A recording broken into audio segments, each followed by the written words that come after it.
Thank you. I'm not here to make friends this morning. The reason for that is that I'm going to sort of push the edge a little bit, because one of the definitions of coaching is about getting people to think for themselves. Learning takes place on the edge. When you're well in your comfort zone, you're not necessarily learning much. When you go too far over the comfort zone, you go into sort of panic, and the awareness goes down. And the other thing, of course, is that you'll well know as a coach that all the answers are within yourself. So I'm not coming up with any answers here. What I'm trying to do is to provoke the thinking, and I trust absolutely that the answers are all within you. Unless we change direction, we are liable to end up where we're headed, and I think you have your own ideas where we are headed, depending on how much you have sort of studied the current situation. There's another expression that I heard recently, which said, all we have to do to ensure the essentially extinction of all life on this planet is to do nothing. That's all we have to do. We live in a world that you call it capitalism or call it consumerism, whichever you like, but it's dependent upon that. I mean, capitalism is based on consumerism. If you want to grow the economy or whatever it is, you've got to sell stuff. I mean, George Bush said after 9/11, the best thing you can do to save America is buy more stuff. Not perhaps the cleverest thing to say just after 9/11, but that's what he said anyway. This was his solution. The idea of the economy shrinking, we're in a recession. My God, this is terrible. Is it? Is it not the best possible thing that could happen is that we buy less stuff? Yeah? So what we have is an economic system that encourages us to buy more, pollute more, get more, and all that sort of stuff. And we have a situation on the planet itself that we have to reduce our consumption and our emissions by about 80% within the next 30 years. 80% reduction. So how can these two things fit together? The answer is they don't. It's as simple as that. They don't. And one of them has to change dramatically. Really dramatically, one of them has to change. And guess what? It's capitalism that has to change. These two things are completely incompatible. What would you do differently in your role as a corporate leader, in your company, in your organization? What would you do differently about your family if this was true? And that provokes an amazing amount of thought for people. Humankind had always lived on its income, which is sort of the normal thing to do, isn't it? It makes sense to live on your income, not beyond your income. And so what essentially we had done for forever was to live on what we had, what we grew.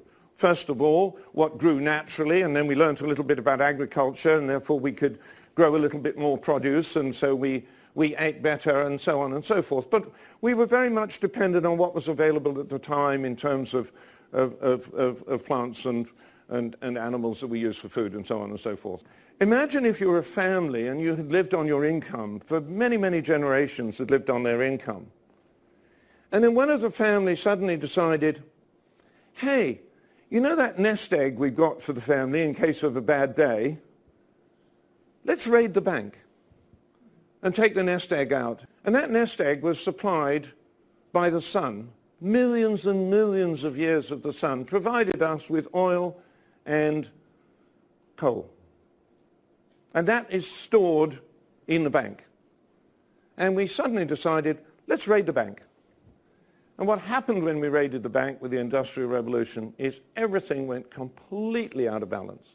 Everything went crazy on the graphs.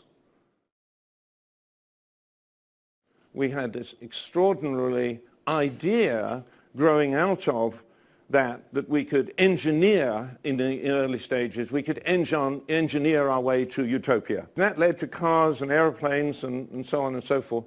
And now we're in that electronic, sudden sort of technological advance again, rushing forward here. And the idea has been, ever since those days, that our technology will take us to utopia. And that's how we've seen it. And this is madness. So we are grossly irresponsible and have been for 200 years in our production. We have not had the wisdom to say, if we are going to increase production, how do we use this in a responsible way? That has been forgotten. So what we have now is a huge amount of knowledge and a complete failure of wisdom in our society. Instead of 80% of the technology budget going into the military, which it does, to make weapons to kill people better, if that was used for our education, for supplying the needs of humanity, for clean water and healthcare and all that sort of thing, we'd be in a completely different world. We have a fundamental crisis in the whole of our society globally that has to be addressed. And engaging ourselves in corporate social responsibility is a way of waking people up. But that ain't going to fix it.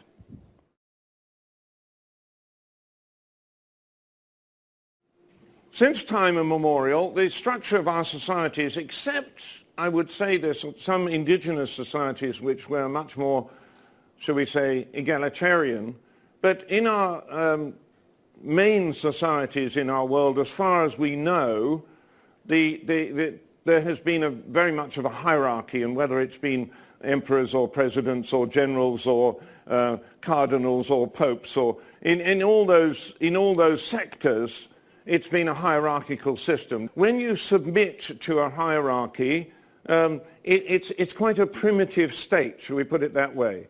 Now, if we look at evolution, let me give you a very simple model of evolution. The simplest models are sort of three-stage model. Going from dependence, first of all, that's the lowest stage, dependence, and then independence, and then interdependence. The three sort of stages of evolution. That takes place collectively as well as individually.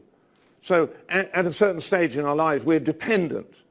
We're dependent. We like to be told what to do, and our parents tell us what to do, and our school teachers tell us what to do, and all that sort of thing. And then we begin to break away from that dependence, to rebel against that and seek our independence. And then finally, we mature beyond our independence, which is rather an unattractive stage in some ways. And then we mature beyond that and begin to recognize the interconnectedness that we all have. Okay? So what has happened is, historically, humanity as a whole has been in this dependent state, very much dependent on the hierarchy, and increasingly, and particularly in recent decades, we've been rebelling against that dependence, and various things are happening that are pretty obvious.